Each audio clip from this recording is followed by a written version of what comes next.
up, What's up? What's up? Just dancing. She's dancing. She's doing her shimmy over there. I really like it. I like it over there. Hey, it's always everybody. great when it's not my week. It's all. You're so excited.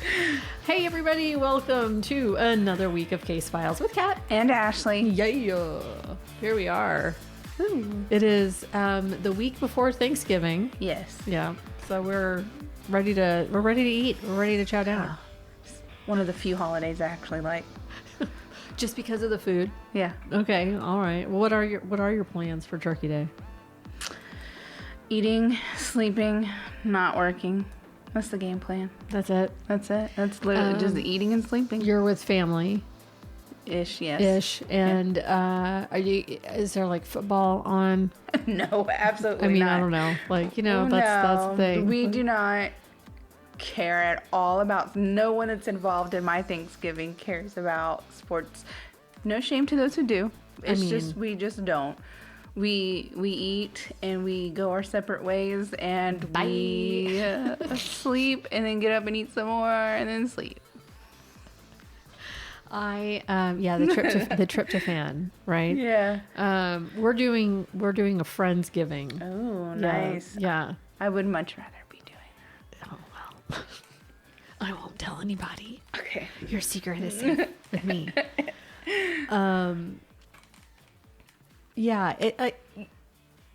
To me, like, Friendsgiving is really the best because it's kind of like the way that we do it anyway. We know some people whose family isn't around here and they're not going to travel to go home for a meal. Like, we don't have the funds to do that. Expensive. It's expensive. So we sort of have like an open door. We're here starting at 11, come on anytime, and just bring a dish. And that's sort of how it's always been whenever we are able to do that. And like, because we don't, the family, well, I don't have my mom or my brother to sort of take into account, but Jason's dad and stepmom they're going to her families, and so it's like it'll just be us. You should require everyone to bring a true crime topic so that we have stories just for the rest of what? That's your entry fee. A dish and a true crime story. Alexander and his husband are coming. Oh, and, nice. I know. And so they're going to come, and it's like big fancy turkey dinner. No, it's not going to be fancy, but paper plates and shit. But we do have some friends who just don't have family around. So the big plus side is that I won't have to be the one to entertain Jason. And so he's just going to pull out games all day, and I just get to go, I'm going to be over here having a drink or whatever. There's no drinking at our... Oh. So I cannot wait for it to be over. Oh, so you're not even sleepy because you've had a couple. Correct. And the tryptophan. Yeah, wow. Mm-hmm. Well, okay, so what are you drinking today? Oh, this is interesting. I am just drinking Carbuck Love Street from Carbox. So that's all I had, sorry. No, it's okay. If you've never been to Carbock in Houston, I know a lot of people who are like craft beer snobs don't like it, but I enjoy it. I love the food out there. The outdoor area is it's great. They have a lot of really good events there. So check it out if you're in the area. But yeah, I'm drinking their Love Street. You've got a very fancy can. I love this can. This is a wonderful can. It's purple, which I just love, and it says it's the St. Arnold, and it's called Eclipse IPA, citrusy and bright. Oh, so it's their also a Houston brewery. It's delicious. It is very bright. Very bright. Like that citrus, it's the citra hops. It hits like that's like, it's just my favorite thing I love a lot of their beers, but my favorite thing is their root beer. I don't typically like root beer, but oh my God, I could just drink gallons of their root beer. Their root beer is the kids love it. And they just feel, God, anytime I see it, yeah. I mean, it's so good. Another brewery that has a really good root beer is Spindletap. Oh, if you've ever been there. I've been there. Well, it's delicious, but St. Arnold's is pretty hard to beat. Yeah, that's pretty good. Anyways, not that anyone gives a shit about my root beer flavors or favorites or anything, but You never know. highly recommend. You never know. If you're There not might- drinking, if you're in your no drinking stage of life, Guess what? root beer. We're coming up on dry January. Okay, I really thought you were about to say we hadn't been recording, and I was like, I will No, I happily will. re-record my root beer spiel. We are because yes, I did look. I was looking at the little doohickey. Yes, sorry, I didn't mean to scare Okay. you. She was like, "Oh, hit record, bitch. We're gonna re-record I need everyone to know. about the root beer." They Okay. should sponsor me for their root beer. St. Arnold. Oh, yeah. Yeah, I'm gonna call them. I know. I need to talk to them. Okay, so speaking of Thanksgiving, Yes. this is a great segue. Yes, nothing's better than a Not- murder on a holiday. Not root beer. Root beer wasn't a good segue, so I'm sorry. I'm gonna bring us back to Thanksgiving. Smooth. So smooth. We always are. Okay, so we here at Case Files with Kat and Ashley are about to take a little hiatus next week because of Thanksgiving, so everybody can enjoy the holiday with our friends and loved ones. So while if you're not caught up yet, hopefully you'll get caught up for Thanksgiving. And so I'm going to tell you the nice and gruesome story of a family gathering that took place in an upscale and gated community in Jupiter, Florida. Okay. Oh, it's already good if it's in Florida. This is going to be great. Have you seen that show? It's Florida Man. No, but It's like true stories Yeah. of Florida Man. No, it's Florida. Oh, okay. It's really Florida- fun. It's yeah, on Netflix. yeah. Okay. Okay, so this was in Jupiter, Florida in 2009. So before I begin, I want to let you know that this episode does include discussions of suicide, attempted suicide, and gun violence. So if you find this disturbing or distressing, please take care of yourself. Feel free to just totally skip this episode altogether. I'm putting this in the show notes as well. So we'll see you on the flip side. Happy Thanksgiving. There's my little trigger warning. Okay. So speaking of the holiday and spending time with families, like I know that I am one of those people. I know some people have issues about spending Thanksgiving with extended family, not just your immediate, family, but then you have all the other cousins, uncles, aunts, whatever. There's the issue of long held grudges and just your politics don't match up. Religion is an issue. There's just so many things that come into play when you start bringing in people who don't spend a lot of time together normally, but you're like forcing them into a house to eat food and drink. There's just, it's just ready to blow up.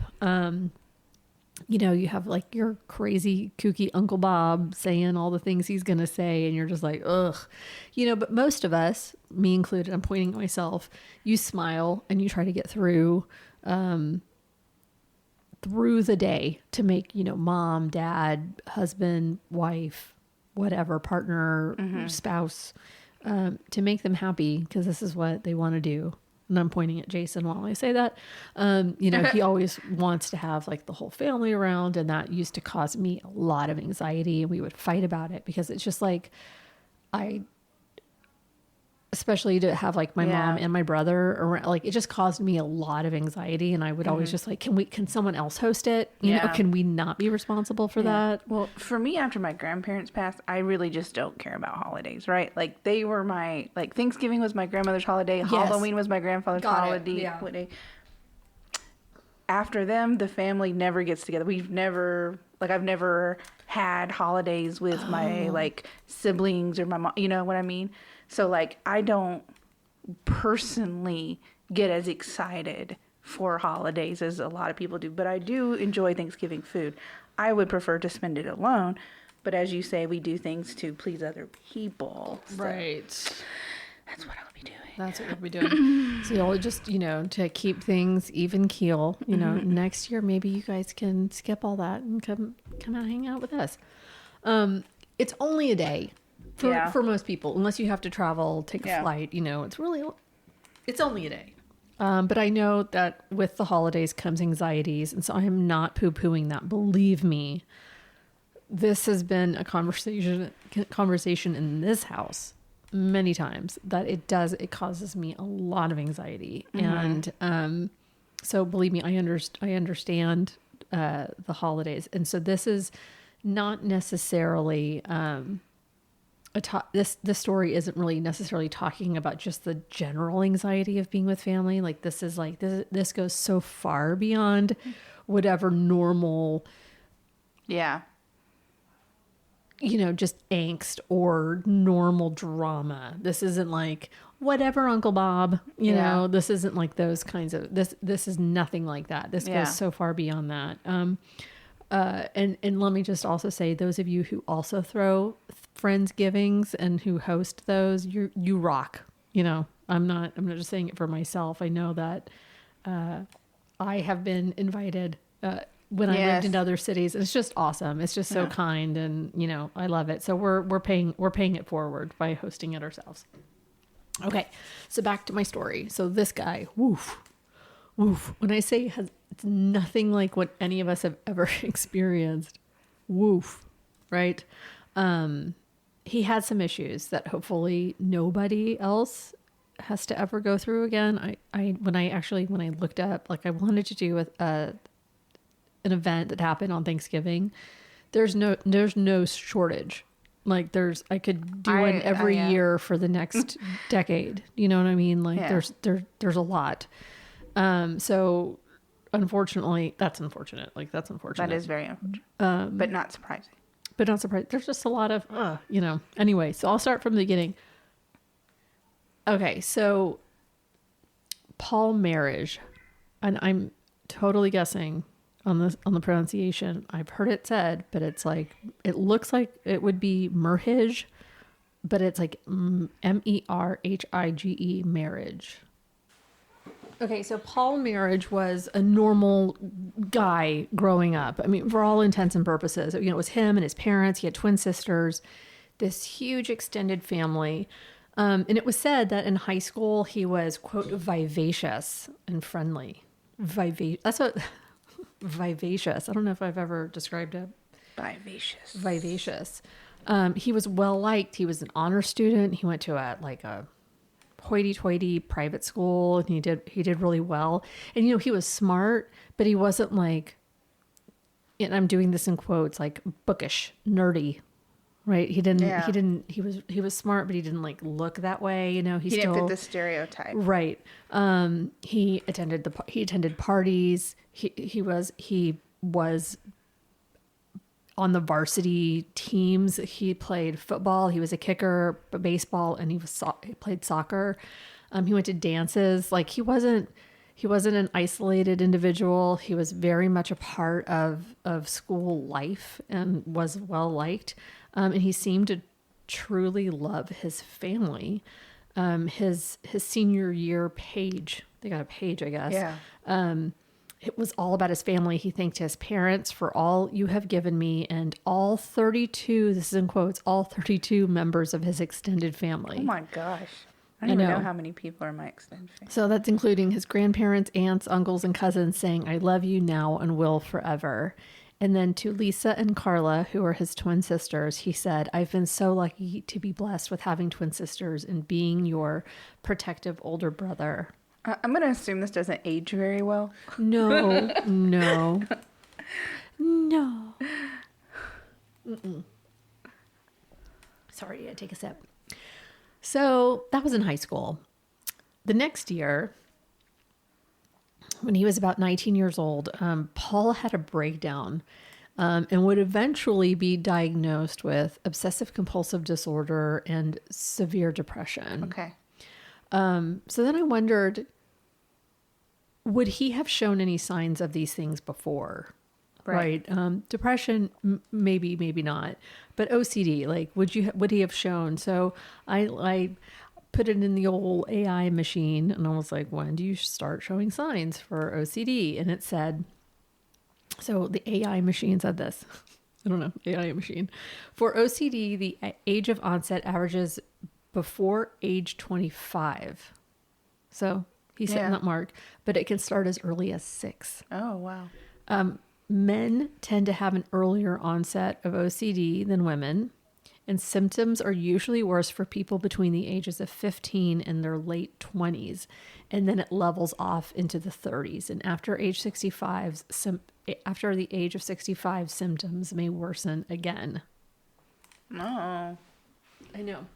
So many researchers also feel that people with OCD have abnormal brain chemistry involving serotonin, a chemical that is important for brain functioning.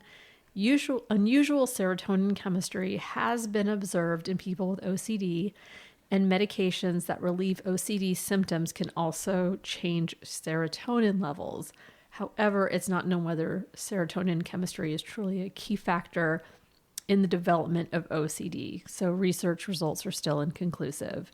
So those that are impacting the serotonin levels seem to impact those who are suffering with OCD symptoms. yeah. So it's interesting that it's still so new. Like we're still almost in the infancy of really learning about it. That would be really hard because serotonin also affects other mental disorders. So like, how do you determine, you know what I mean? Like, how do you determine what level it is that causes OCD versus right? And that's different. That's probably but that's probably like why it's still so early. Like, gosh, it's this is very interesting. The other thing they said is like it can be passed down, like, but they don't know if that's nurture or nature. Yeah. You know, like if you're being taught to handle things a certain way. Yeah. I don't think that Paul in particular, Paul's OCD ever really leveled off. So when this takes place, he's 35. And so he is supposed to be in that time when things are sort of leveling off. Yeah. Things are not leveled off for him at all. In one piece of evidence that was admitted at the trial after this is, so sort of fast forwarding, after this is all over, there was medical evidence that was admitted into trial, and it was stated that his OCD was pretty debilitating.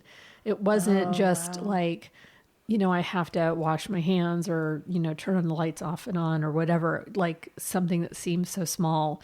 He did do small things like, you know, he always wore 2 pairs of underwear. Why do we say pairs? I don't know. A pair of underwear?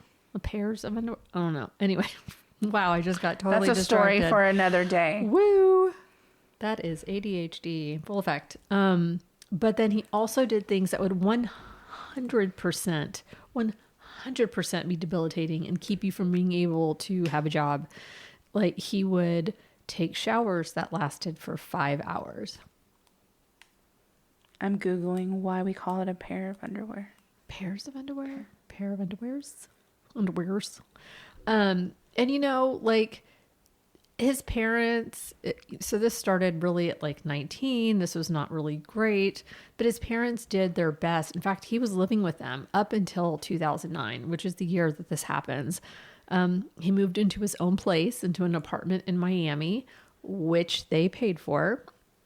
And they even paid for his car. He could not get a job. He could not hold down a job. I'm sure it would be very difficult, like having such a severe 100%. level. Because when he, you know, his exam or whatever had that severe of levels and he was supposed to be leveling out, I cannot imagine how bad it was in the beginning.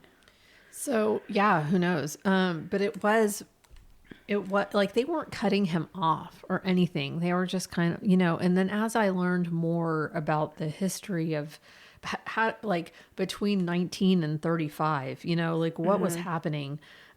He was unable to hold down a job. And so he was being supported by his parents.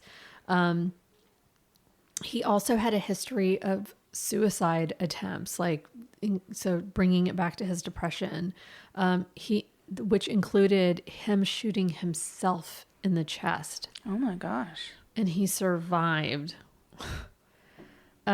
He was violent towards his mother. He was violent towards his sisters. There was even one of the sisters, Carla, had a restraining order put against him. In her request for a restraining order, Carla claimed that her brother had threatened to kill her as well as himself and refused to take medication for an unnamed illness. Carla, quoting her brother, said he stood in her face telling her, "I'm going to slit your throat, and this time I'm not going to go by myself." Oh my gosh. So referring to, I'm not going to die alone. I'm taking you with me, kind of a thing. Whoa.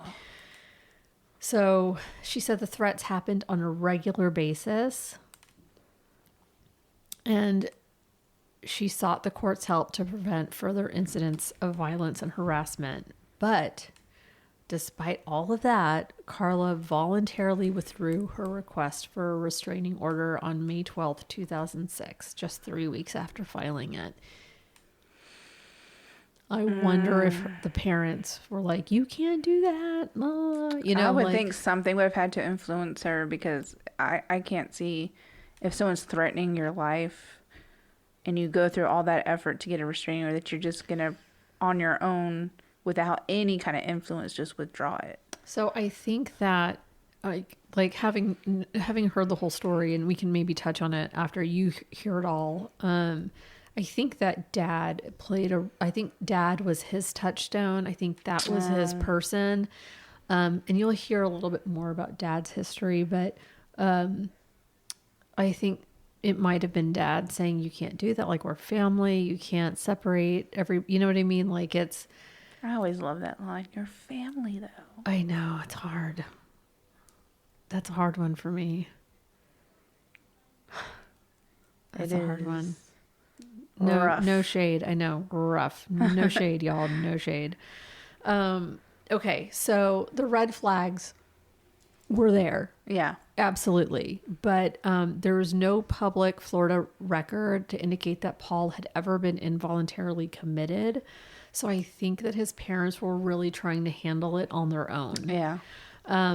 Still, there was a history. He still shot himself in the chest. He still had other suicide attempts. Even if you take away the "I'm going to be violent towards you while I'm hurting myself," if you take all of that away, he still hurt himself. Yeah. And he was still able to purchase firearms a month before this incident happened.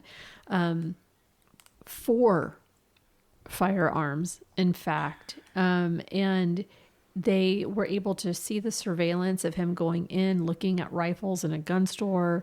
And this is the perfect example of the kind of incidents that could be prevented if we just had the proper background checks. And I will fucking die on this hill. Unfollow us. I don't care. But how would a background check have stopped if he hadn't been committed before? Because there was still a suicide attempt. He was still hospitalized for a suicide So that attempt. would have shown up. Okay. Yes, that would have shown up. Okay.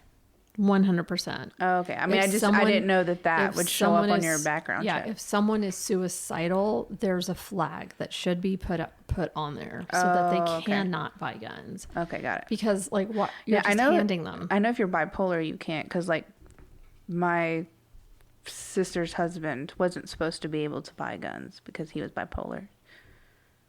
Like, that's a thing when you're buying. Yeah. Did they check? Where are they? North Carolina. They didn't check. Well, they were in North Carolina at the time. He purchased them somehow. So, but I'm just saying, yeah, I knew there was a list of things that would prevent it. I didn't know that prior suicide attempts was one of them. Yeah, I think when somebody has a flag, you know, like, hey, we've gone to their house to. Yeah. You know, I mean, it makes sense. I just didn't know that there's a flag and whether or not, but my goodness. Yeah. I just, you know, you've had restraining orders put on you. You've had, you know, like you haven't been committed, but there's been a restraining order put on against you. You know, like that's public record. Just because she dismissed it doesn't mean the record goes away. I just feel like these agencies don't talk to one another, or if there's just no, I mean, it's Florida. I don't know that they even do background checks. I mean, you probably just go. My kids are coughing. They're not sick. They're just It's coughing. I don't know what's happening today. I think they got near the chocolate powder. Because it's her birthday, y'all. Yay. They have a tiramisu cake, so the chocolate's coming. Okay, I'm going to die on this hill. That's where I was. All right. So what happened on this Thanksgiving Day? It's pretty awful. So get ready. So 17 of the family members gathered at the home of Jim and Muriel Sitton, Sitton. And they were there to eat their delicious Thanksgiving meal. These are his parents? Muriel, I can't say her name, is a cousin. Oh, okay. And so Muriel was Paul's cousin on his mom's side. So Jim, Muriel, and their 6-year-old daughter, Michaela, were there. That was their house. Muriel's mom and dad, Raymond Joseph and Dr. Antoine Joseph. And then the Merhiges, fucking these names. So the parents were Carol and Michael Merhige, and their children were Paul, 35, and his 33-year-old twin sisters, Carla and Lisa. Now, they were about to have another generation added to their family because Lisa was pregnant. Her husband, Patrick Knight, was also there, and so that's the group. Okay. There was some others as well, but those are the main ones you need to know about. Okay. So the family was all ready to eat, but one of them was late. Paul, who was uninvited, he was not an invited guest. They were told as they were setting the table, actually they weren't told, they overheard a conversation as they were setting the table that Paul was going to be there. But he didn't show up until 90 minutes after everybody else had been there. So he, they were kind of like, oh. So he shows up.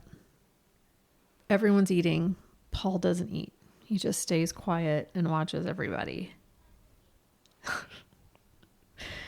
Which is awkward in and of itself. But he just watched everybody eat their tasty traditional Thanksgiving without saying anything. Without really saying anything. And he was reclusive, but it wasn't looked at like so weird. I mean, it wasn't a shock. I mean, they weren't happy he was there to begin with. Yeah. You know what I mean? They didn't know he was going to be there. He wasn't invited. So Muriel later told the court that she was totally shocked to hear that Paul was going to be at Thanksgiving that year. Can I just say I'm totally shocked that somebody was alive to tell this, just based on what you've been saying? I know. So, anyways, continue. I'm sorry. I'm just shocked when you just said her name in court. I know. Okay. Believe me, I was like, how is anybody alive? Because you're expecting. So the previous year, when the Josephs hosted Thanksgiving, that's Muriel's parents. When they hosted Thanksgiving, her dad had made it clear that Paul was not welcome. This time, the Sittons hadn't invited him at all. It was actually his dad who did. And Muriel only found out when she overheard her father, Michael, chatting with Paul, chatting with Paul on the phone as she was setting the table. This was at the current Thanksgiving. Yes, so at the current Thanksgiving, she was like, holy shit, Paul's coming? And this is what she was saying in court? Yes. Okay. So when Paul confirmed he was going to go to the Sittons gathering, his mother told Lisa, the sister, I hope he doesn't come and kill us all tonight. Oh my God. If you even thought that was a possibility, would you not worry about the safety of your other children and do something to protect your other children? So then Lisa says, Mom, it came to my mind, but don't say that to Dad because Dad would get upset that we had such ideas. Fuck Dad. I'm not going to that Thanksgiving. if I think someone's going to be there that might kill me, I'm not fucking going. The foreshadowing is devastating. This is like watching Scream, Yeah. like I'm just with all these open windows, Yeah. not a fucking thing. I'm all by myself making popcorn and Yeah. hello, Sydney. It's just like, God, you're just, it's like watching a horror movie about to happen. And it's like, I'm reading this going, what? There's not a fucking chance I'm going. If my first thought is, I hope my brother doesn't show up and kill us all. And then my mother turns to me and says, I hope your brother doesn't show up and kill us all. I'm not fucking going. I would be like, maybe you know what? That restaurant on the street's open, that Chinese restaurant. So the dinner itself is fine. However awkward having somebody not eat and just look at you like, okay. But afterward they cleaned up and then the family gathered around the piano and they sang Christmas songs. Oh no. I wouldn't have even been around for this crime because I would have, as soon as there's gathering around the piano, looking out, I'm out. I'm out. Peace, y'all. I'm sorry. So funny. I'm very sorry for the family, but I would have been out of there so fast, just for the piano and Christmas carols. So they're standing around, and Michaela is just like this shining little 6-year-old light, and she's just having a ball, and she just is loving this. So they sang some songs. It's getting late, and little 6-year-old Michaela heads off to bed in her Tinkerbell pajamas, and everyone is just wishing her sweet dreams. And she's the baby in the house.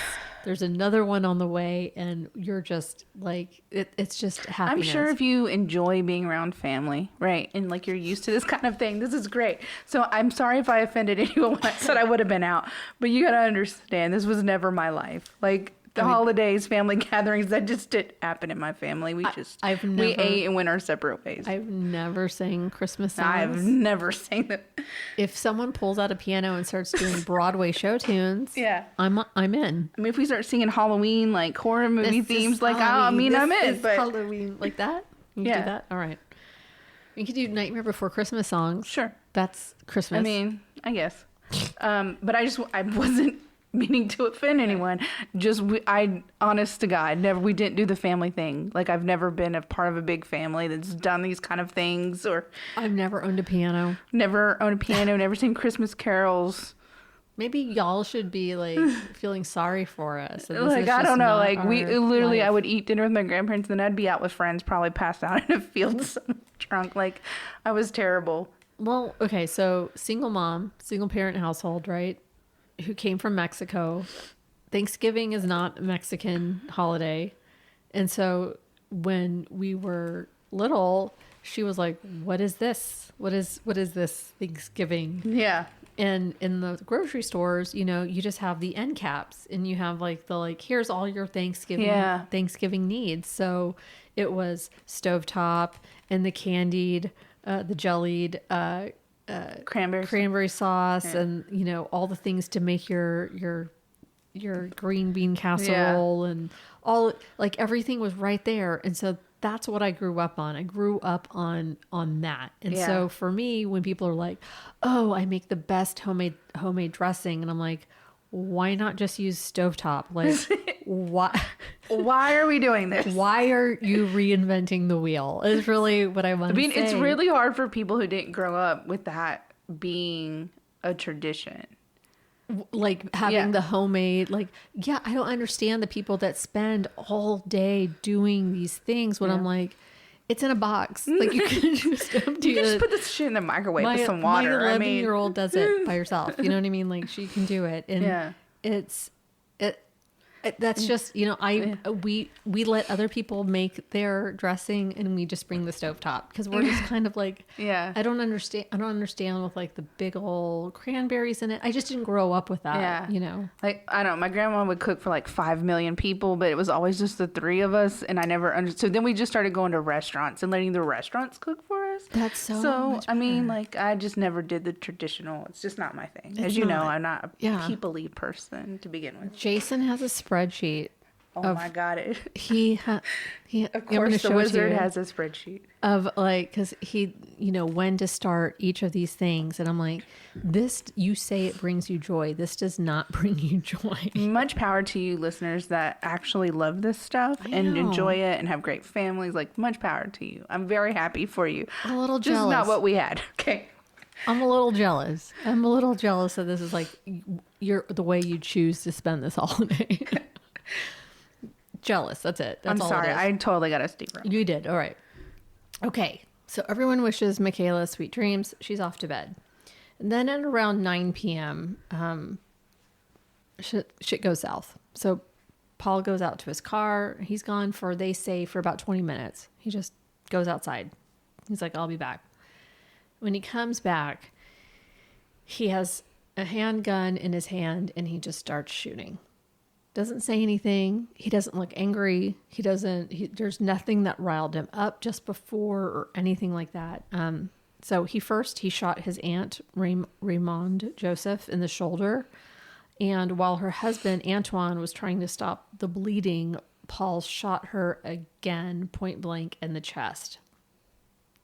His gun jammed while he tried to shoot his uncle in the head twice. So he moved on. So his uncle survived. So his gun jams. So far, only the aunt's dead. No one is trying to... Like, they're just in shock? I'm just asking. Like, I'm not judging. So I'm just fast. asking. Boom, boom. Got it.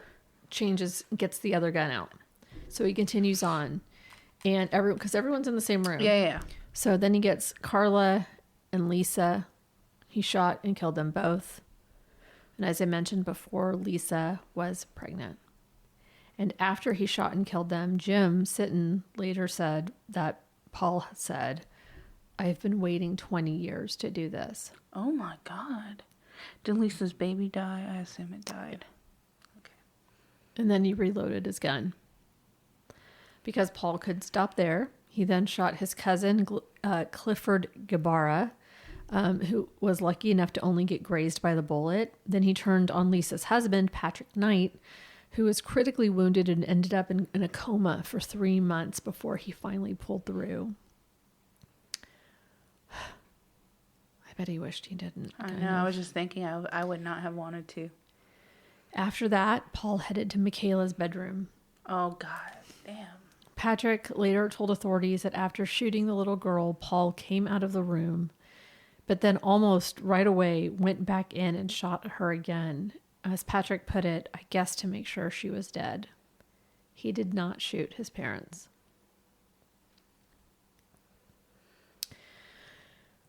Michaela. After all this, Paul turned around, walked out of the house, got into his blue Toyota Camry, and was on the run for 38 days. Wait, excuse me. So he didn't shoot his parents, and he didn't shoot his Aunt Muriel, but he shot the 6-year-old? Why? What did she do? Like, did he shoot her parent? He didn't shoot her parents, right? No, Muriel and Jim, no, he did not. So he did. What they said was they felt like he was jealous of her. That the love and the attention and the joy that she brought and the attention and love that she was getting, especially during like the singing, I think that it made him so like... I cannot imagine being that miserable of a person to be upset because a 6-year-old was getting attention. I'm sure it was just like... I think he knew what he was going to do that day. Yeah. That was just like icing on the cake. Yeah. I really feel like nothing set him off. Like, honestly, the way that... I mean, he had to have had it planned because he had the guns in his car. Jim and... Yeah, that's what I'm saying. Like, Jim and Mariel were like, he seemed to be jealous of her. And I'm like, I don't know that that's it. I think that he knew what he was going to do that day. Maybe he just wanted them to hurt. I don't know. It's just so strange that he would just go out of his way to kill... the 6-year-old, but not even try to kill the parents. It would make sense if he was just doing the whole family. I think he did love his parents. Yeah. I think he especially loved his dad, and I think that I don't know. to get into his mind. I'm Yeah, not sure. yeah, yeah. I'm not sure. It's just shocking. And we'll talk more about where he was mentally after, Yeah. because he does call his dad. So he ended up at Edgewater Lodge in Florida Keys, right after this incident happened. It was put onto America's Most Wanted. So unfortunately for Paul, the owners of that lodge had actually watched the episode of that, because he was on the run. And so it was like all over the news, all over Florida news. It was everywhere. Good for them for saying something. Huh? Good for them for saying something. So the owners watched America's Most Wanted, and they had seen that there was this guy on the lam, and though the owner, the man that checked in went under the name Paul Bacca, and paid in cash and had a shaved head, they were still able to say, like, you know what, that looks a lot like that guy. And so they called the authorities and said, hey, there's a man that's been here since December 2nd. So right after Thanksgiving, he's under the name Paul Bacca. He paid in cash. He was staying in room 14, $16, $69 a night. And he was in the room next to the owner's daughter. So they were like, come and get him right now. Yeah. So they show up, and they were able to apprehend him more or less without an incident. They still had to break down the door and things like that. I mean, I don't know that they could have done it 100% without like damage to that place. But what they found also made them believe that he was planning to for another suicide attempt. Like what was inside of the room said he was going to kill himself. And so I don't know whatever that was. I don't know if it was letters. I don't know if it was, just however his stuff was planned out, but they really felt like he wasn't going to run anywhere else. Yeah. He was going to end his life. So when the authorities arrived, they saw all that. They took him in. The owners of the lodge did receive their $100,000 reward for turning him in, that, giving the tip that led to his capture, which is huge. So this is from the Palm Beach Post. And I don't think anyone has ever done a story on the people who make the call. Okay. So this whole story from the Palm Beach Post is 100% about the people who made the call. Okay. And so they're just this little bit. It says, there's nothing to celebrate. We're not going to take a big trip, the owner said. He killed people in his family and put my family's life in danger. The couple had no specific plans on how to spend the money, but said it's likely they will save it for practical reasons like medical emergencies. The only reason I want to talk about it is to let people know that rewards are paid and not to be hesitant to call in something. See something, say something, right? So fast forward a few months, Paul's in prison and he calls his father, Michael. This is the first time he's talked to him since he's been on the run, right? Well, he got arrested, so now he's in prison. Okay. Yeah. He's on the run, then fast forward, he's in prison now, and he calls his father. And he begs him for forgiveness, but his father does not forgive him. He says, we have nothing. You have nothing. It's a total nightmare. Our lives are changed forever. But you know what? I said earlier, I was like, I'm going to tell you a little bit about Michael's history, about Paul's dad's history. And I think that this maybe without Michael knowing it, made his treatment of Paul so different. Mm-hmm. Like, I don't know. It may or may not be true. But there is a story. So it wasn't Michael's first experience with familicide. Okay. And that is a hard thing to say about anybody having more than one familicides happen in one's life. That's tough. In 1973, a year before Paul was born, Michael's sister, 43-year-old Miami opera singer Salwa Maringe Abrams, also did the unthinkable. After her final divorce hearing from her husband, pilot James Abrams, 45, she fatally shot him and their two children, Jack, 14, and Melissa Ann, 10, before killing herself. And this is from the Tampa Bay Times. The mezzo-soprano who gave up a high-profile career to raise her children died 5 days later at 43 of a drug overdose. It happened one day after the Marriage Abrams and James Abrams, a National Airlines pilot, had been in court for a final divorce hearing. The Abrams' 19-year marriage broke up after James had an affair with a flight attendant, fell in love, and moved out. She shot him, daughter Melissa Ann, and Jack with a .38 caliber revolver. Can you even imagine? Your sister and then your son. And when the authorities discovered that this was the same family, it was like they were just shocked. That's shocking. I don't know how common that is for that to sort of be passed I wouldn't down. think it would be very common like that. I mean, that's just, I don't know. So I feel like maybe Michael was extra forgiving and giving and wanting to not. Maybe he was just hoping it would end differently if they were nice or yeah, whatever. or like, yeah, kept the family unit going. Yeah, I mean, there's so many things. I think the parents did the best they could. I don't think it's their fault.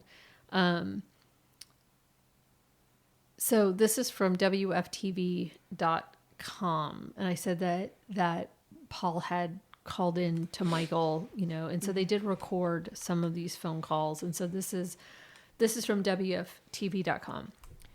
New audio recordings and documents were released Friday in the case of Paul Merhige, the man accused of killing members of his own family in Jupiter last Thanksgiving. A conversation recorded between Merhige and his father after his arrest shows Paul trying to come to terms with the murders.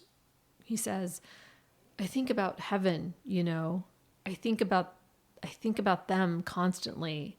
I don't know how I could have done that. I don't know how I could have done what I've done to everybody I've hurt."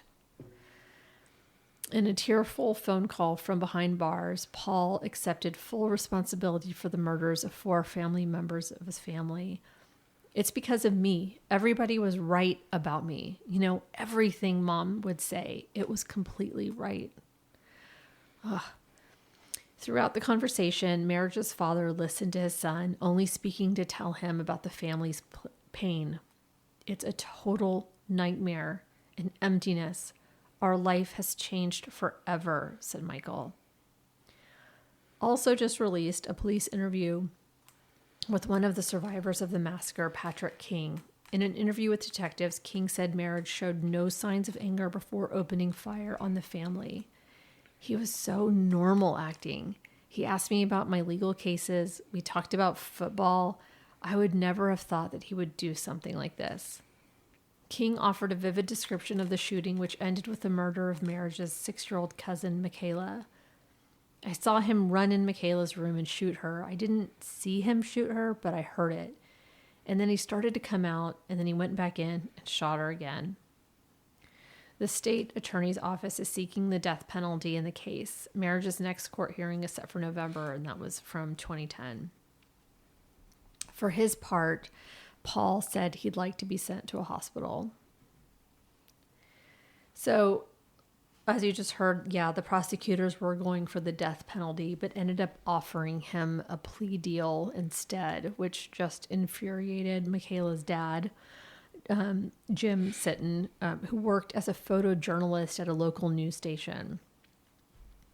And he was so desperate, he actually got down on his knees in the courtroom, which just gets me so much, pleading with the judge and prosecutors to rethink the deal.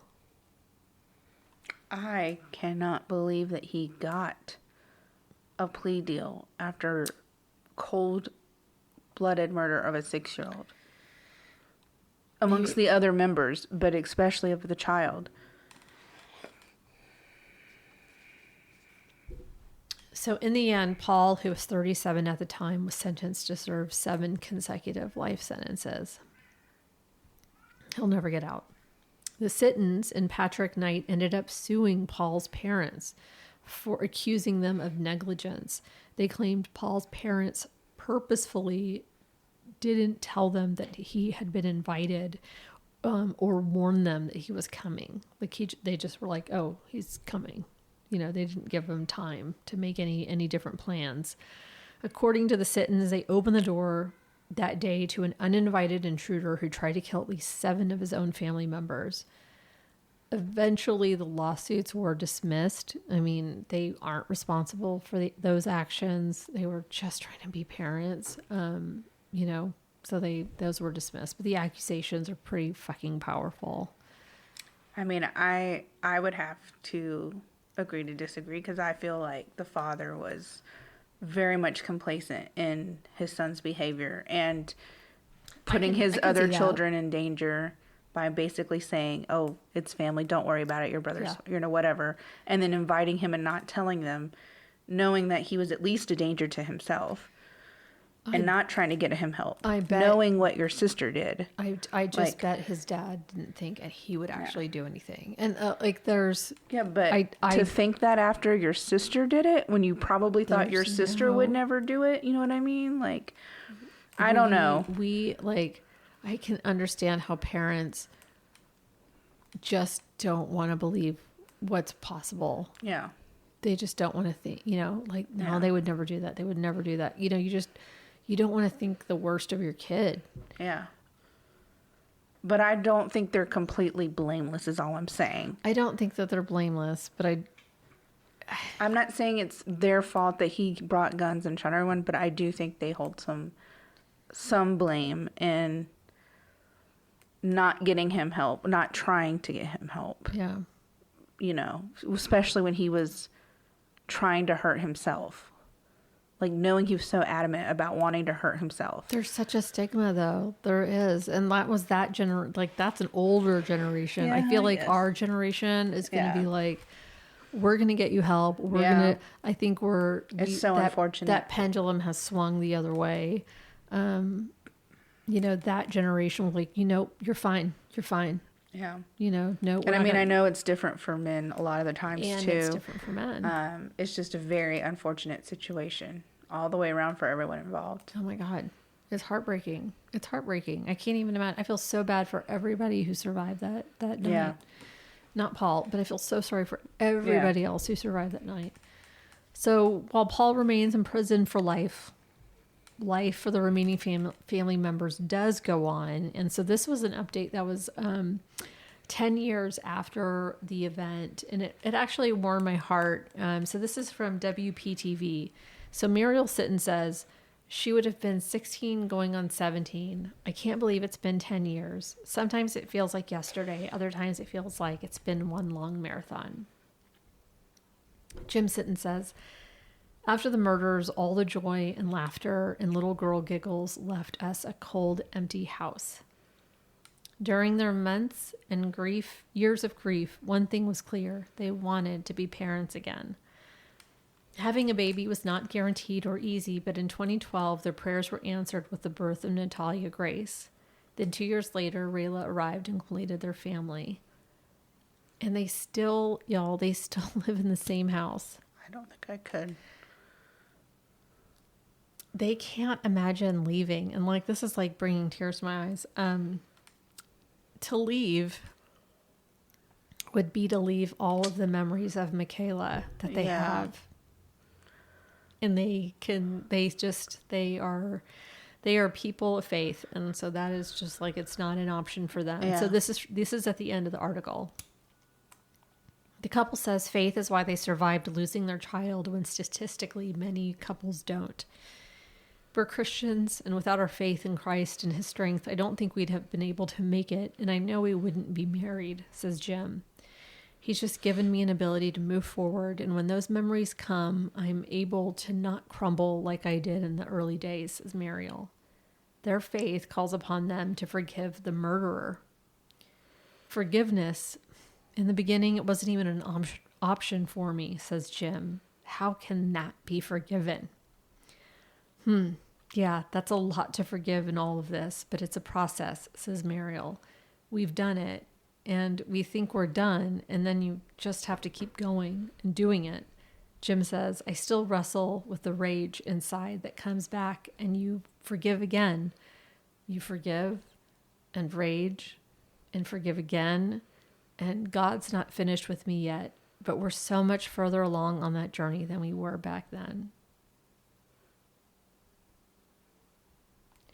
And that is the end of my story.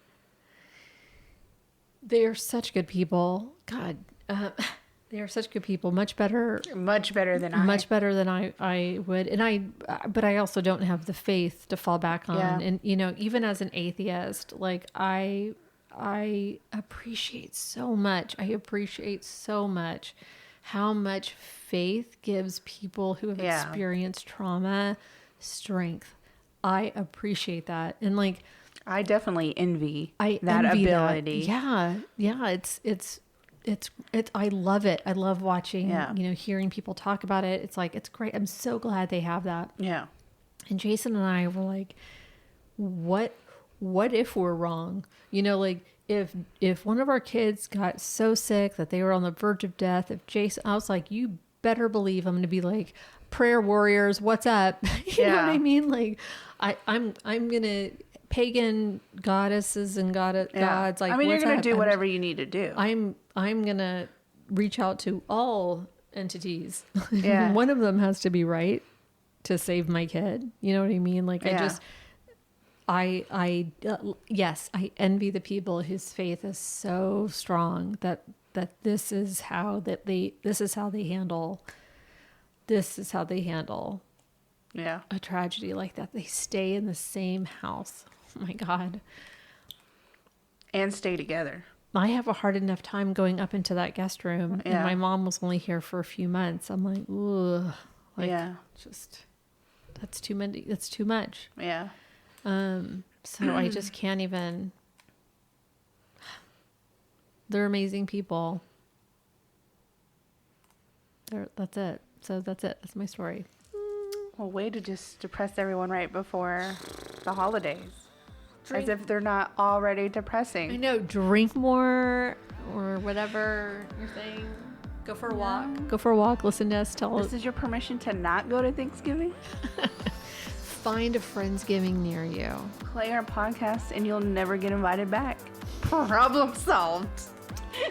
I have a great story we can listen to. Everybody gather around. Let's gather around the piano, everybody. Oh, shit. Oh, God. I just can't. Does anybody have a songbook? I do. I'm just saying, I'm just trying to provide solutions if you're trying to get out of ever being invited back to someone's house. Is there a songbook for serial killers' favorite songs? Is. I am almost positive I doubt. is. I don't know. I'm sure someone's made one up if it's not real. You know what I'm saying? Like, I'm sure there's a thing. If it's not, someone did. We'll do it now. Yeah. Copyright Cat Clemens. Trademark. Oh man. Okay, so we're off next week for Thanksgiving. So happy Thanksgiving, everybody. And so we will see you back here in just a couple of weeks. But until then, see something, say something. You might get $100,000 reward from it. Hey, you never know. Watch America's Most Wanted. I know it's not on anymore, but pay attention. Yeah. Pay attention. Happy Thanksgiving. Happy Turkey Day. Happy November. However you choose to celebrate. What is November 20 something for everybody else? It's just another Thursday for everybody else. But anyway, that's it. Okay. All right. You ain't got nothing? All right. Well, we'll see you next time. All right. Bye.